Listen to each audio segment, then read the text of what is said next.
Hi there, welcome to Kneppy Invest. I think it's time for another rant. In fact, I prepared this video well over 1 month ago. I've just been waiting for a little bit of downtime, and I have found that downtime right now.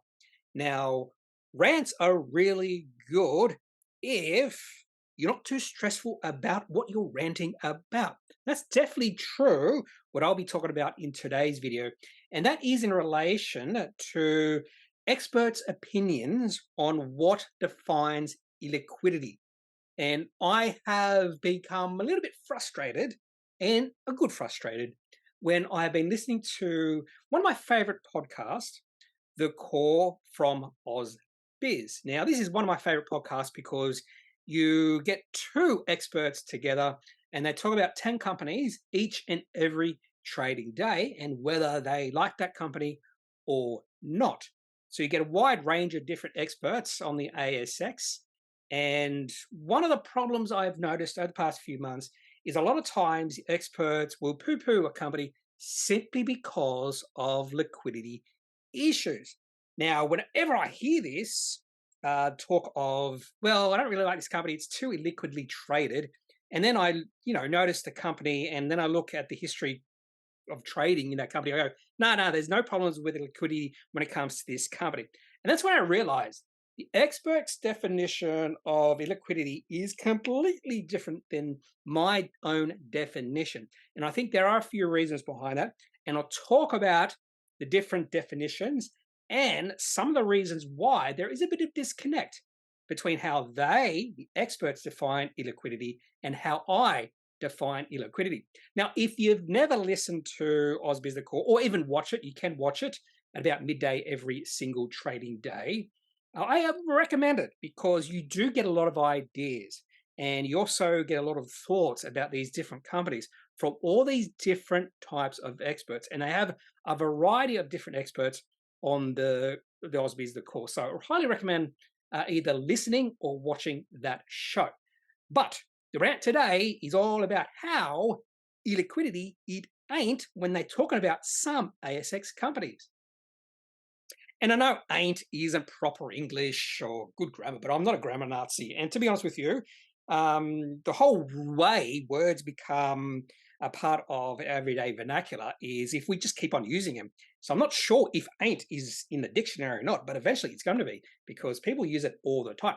Now onto the definition of illiquidity. And this is really important because if you do listen to Ausbiz the Core and you like a company and then you hear them saying, well, I wouldn't buy this company because it's too illiquid, maybe their definition is a little bit different than what I would define as illiquidity type company. So this is the definition of illiquidity: when shares of a company cannot be easily and or quickly sold or bought without significantly impacting the share price. That last bit is very important. So I talked about three things here: easily, quickly, and impactful.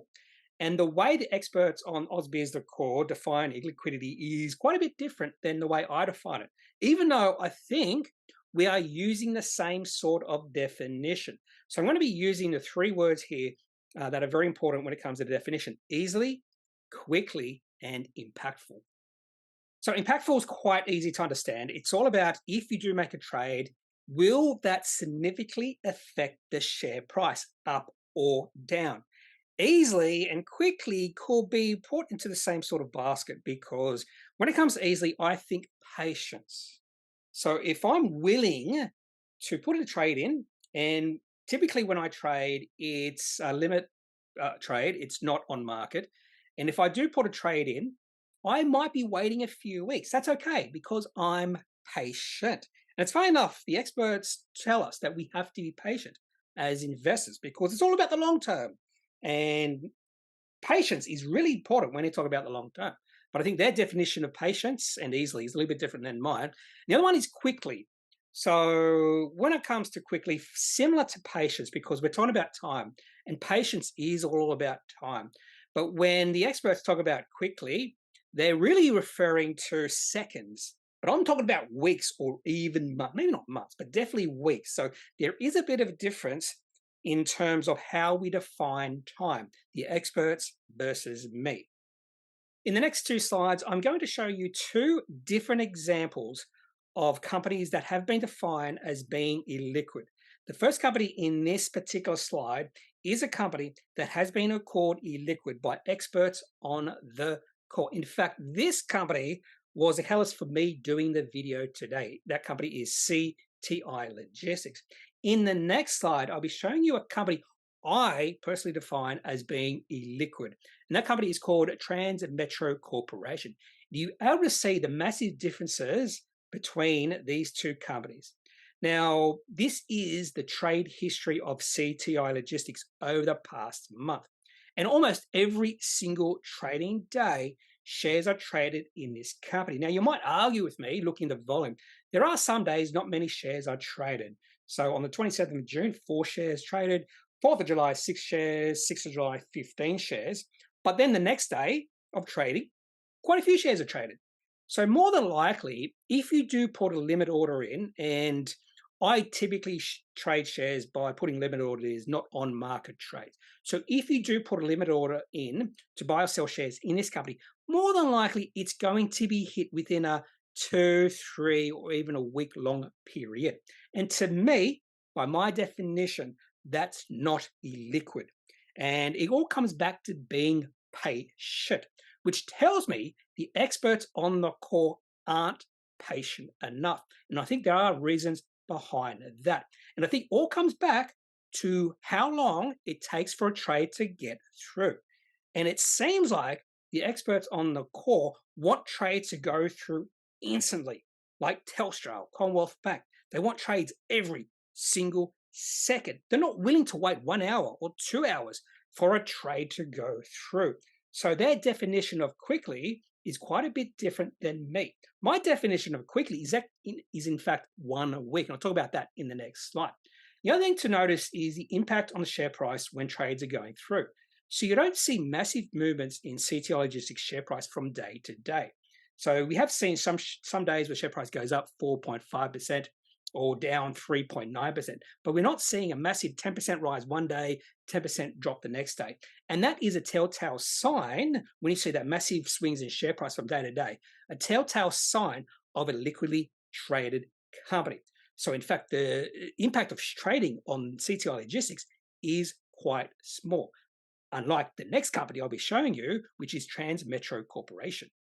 So unlike CTI Logistics, whose trade history for a whole month was easily fit onto a screen, this is a trade history for Transmetro Corporation. And this history covers a whole year. Whole reason I can fit the trade history of this company onto the one screen is because it's illiquidly traded. In fact, there are some months where there are no shares traded in this company at all. In fact, the longest period between trades in Transmetro Corporation was 2 months, between the 28th of November and the 24th of January. And on the 24th of January, only 1 share was traded. So this is an example, in my opinion, of a illiquidly traded company. If you want to sell or buy shares in this company, not on market, but at a limit order, you have to be highly patient. Sometimes you might have to wait more than 2 months. And even then, you might only have 1 share in your bid bought or sold. And my definition of quickly is, are shares traded each and every week? Now, for this company, you might be saying, is shares traded each and every month? So a bit of a difference from the experts to my definition. So I'm talking about week-long periods. They're talking about every single second. And is there a large impact on the share price if your limit order goes through? And God help you if you do sell or buy on market, because you're going to have a significant impact on share price. And that is easily seen during the period between the 27th of March and the 17th of April.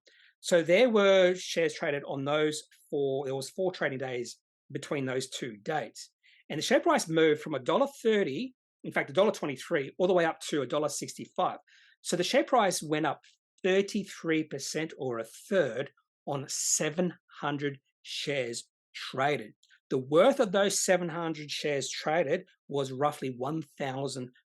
So maybe someone did run up the share price by continually buying shares on market. And that's how you can move the share price up or down significantly in a liquidly traded company. So this company, Transmetro Corporation, significantly different when it comes to trading than CTI Logistics. In fact, let's have a look at depth, the buying and selling depth of both these companies. And this was taken at about 3 p.m.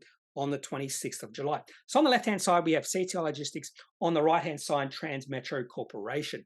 So at CTI Logistics, there's 14 buyers and 17 sellers. And the gap between the first buyer and the first seller is 2 cents.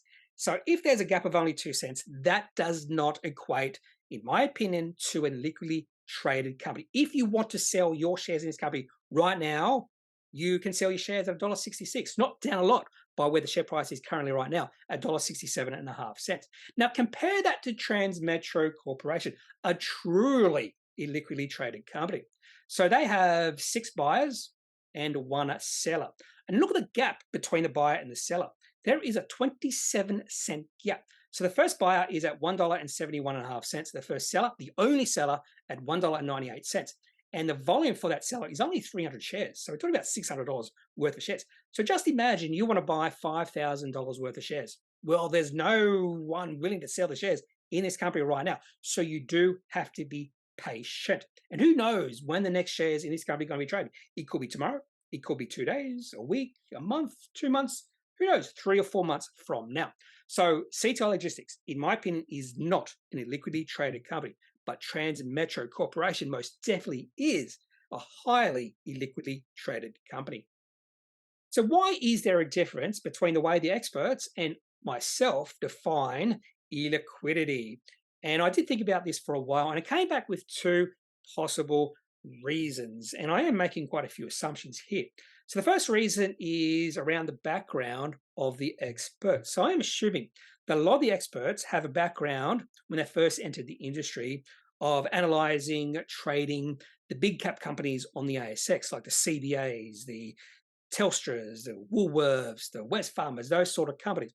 And those sort of companies are traded every single second. So if you want to buy or sell shares in those companies, your bid will be hit straight away. In fact, you can do on-market trades quite easily. In fact, if you were buying or selling shares in those companies, I would probably just say do on-market trades. But when it comes to the majority of companies on the ASX, and there are over 2,000 companies on the ASX, sometimes, and this is the norm, sometimes trades won't go through for an hour, 2 hours, 3 hours, 6 hours, a few days. And you do have to wait a little bit of time before your order is hit.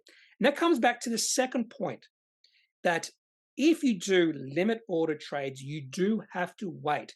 Now, if you do on-market trading, then your bid will automatically be hit. But you could have a significant impact on the share price if you do on-market trading. And Rudy, one of the experts on the Ausbiz, the core, actually talked about a story that he traded in a highly illiquid company quite a few years ago, and he thought he was up 100%. And then he did an on-market trade of that company. I'm not sure if he did it or his broker did it. And instead of getting 100% back, he got back, say, 10 or 20%. And the whole reason he didn't get 100% back is because he did an on-market trade. Just say, I want to sell all my shares on market. And that will, on-market trading will have a significant impact of the share price of a company that is highly liquid, just like Transmetro Corporation. So I think a lot of experts do or prefer on-market trading. And when you are dealing with illiquidly traded companies, or even those companies they would define as illiquidly traded companies, I believe the best course of action is to do limit trading, not on-market trading. One of the main reasons I decided to do this rant or make this rant is when I heard people, experts, say that CTI Logistics is a illiquidly traded company. And that was a problem. So why is illiquidity, when it comes to or refers to CTI Logistics, not a problem? Now, if they had the same argument in relation to Transmetro Corporation, there definitely is an argument there, but I've never heard Transmetro Corporation mentioned on the core show. So why is illiquidity not a problem when it's referring to companies like CTI Logistics. The first thing is patience. You don't need shares traded every single second. You can wait a few hours or even a few days, a week at a most, for your shares to be traded. And the funny thing is, most of these experts say investors are too, or retail investors are too impatient. They have to show more patience. Yet, when they're talking about illiquidity of companies on the ASX, they are showing their own impatience and not something they are telling their retail investors they should be showing every single day. Patience. Now, when it comes to limit trades, and that is something I do for all CTI Logistics type companies, all these companies that are perceived to be illiquid, I always put limit trades in. And sometimes you do have to wait a little bit of time. But even then, if you do put market trades in, you're not going to have a significant impact on the share price, unlike Transmetro Corporation.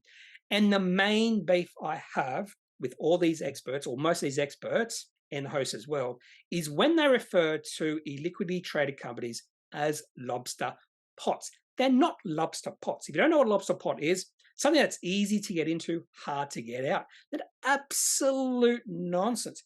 If a liquid company is easy to get into, it should be easy to get out. Just like if it's hard to get into, it's hard to get out. Just compare Transmetro Corporation to CTI Logistics. Now, what they might be saying is, well, it's easy to get into because you do it on market trade, and maybe you do a limit trade to get out of. Yeah, that's easy to get into. On market is easy, and limit trade is hard to get out. You might have to be a little bit more patient. So when they say CTI Logistics is a lobster pot, absolute nonsense. And there is actually a really good benefit to buying illiquid traded companies. I'll talk about that in the next slide. One of my main goals or aims as an investor is to find and buy an illiquid company. When I say illiquid, I'm talking about the expert's definition of illiquid, and then hold that company for the long term when it evolves into a liquidly traded company. And this happens a lot on the ASX. In fact, in the next slide, I'll show you one example of a highly liquidly traded company now, but 10 years ago, it was a highly illiquidly traded company. And the reason this is an ultimate goal for me is twofold. The first thing is that if a company goes from being illiquidly traded to liquidity traded, more than likely the reason behind that is because the share price has run up a long way. And when you're talking about a liquidity traded company, you don't have fund managers in there. You don't have day traders in there. You don't have short-term traders in there. So most of the people holding these companies are retail investors. And as the company becomes more and more liquid, what happens? You get fund managers becoming interested in it. You might get day traders and short-term traders getting interested in it. And the share price just keeps on going up. And that's why some of the biggest gains you can have on the ASX are these illiquidly traded companies. And I'll show you, again, a perfect example of a liquidity traded company that turned into a liquidity traded companies, and you'll see the share price increase of this company over the past 10 years.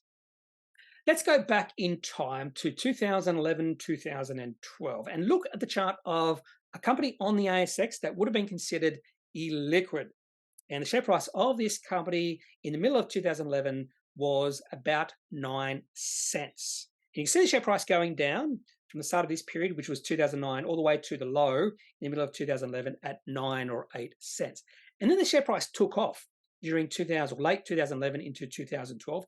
In fact, the share price went from about 8 cents to a high of about 85 cents at the end of this particular chart. So it was a 10-bagger in a fairly short period of time. But still, particularly at the start of that run up in 2012, this company's shares were illiquidly traded by the expert's definition. Now, I would not define this company as being illiquid back then, but things have definitely changed for this company.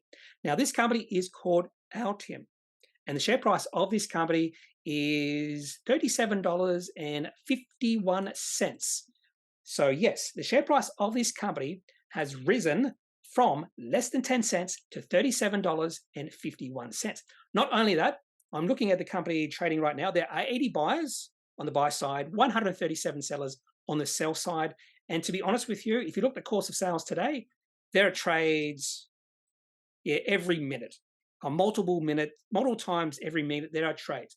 So this company is now highly liquid, unlike it was back in 2011-12 when it was highly illiquid. And you can just see the share price increase from less than 10 cents to $37.51. And that is what can happen if you take a position in a illiquidly traded company. It doesn't happen all the time, but it can happen. So if you find that right company, it can happen. And the main reason that happened to Altium is back then in 2011-12, fund managers weren't interested in that company. Day traders weren't interested. But over time, as Altium proved their business model, as the company grew their finances, fund managers became more and more interested in that company. And as more and more fund managers got interested, and as the share price increased, the liquidity improved. And that is the one advantage us retail investors have against the experts. They're not willing to buy these illiquid companies, but we are. So we can get significant increases in the share price, significant capital growth if we are willing to buy these sort of companies. And I probably should have mentioned willing to buy and hold for the long term. In fact, I do own quite a few companies that I would probably consider to be illiquidly traded, even by my own definitions. And my hope, maybe not hope, but my thesis is that this company, which became profitable 2 years ago and is now a dividend-paying company, will grow over the next 10 years. It has grown its revenue over the past 10 years, and I'm thinking it can continue to grow over the next 10 years. It'll become more liquid over time. Share price will keep on increasing, and if I keep on holding that company, I could be seeing a 10-bagger over that decade period. Just a possibility, doesn't mean it would happen, but I am willing to hold these illiquidly traded companies, even by my own definition of illiquid, for a long time. And the main reason is I'm not going to sell out of those positions unless something bad happens to those companies. So the very fact that they're illiquid doesn't really mean anything to me because I'm not willing to sell just yet. So if you have any questions, any thoughts about this topic, illiquid it ain't. The expert's definition of liquid is a little bit different than mine. Now, what is your definition of a liquid? Is it different than mine? Is it different than the experts? Or is it the same as either one of us? I'd love to hear your opinion. What are your thoughts on these illiquidly traded companies? Are you willing to buy these companies and hold them for the long term on the hope that over time, the share price and the liquidity will improve? So leave your thoughts, your questions in the comment section of this video. Otherwise, I'm not a financial advisor. If you do need financial advice, make sure you seek out someone who is qualified and can speak to your own financial needs. That's it for this video. Have a good day. Bye.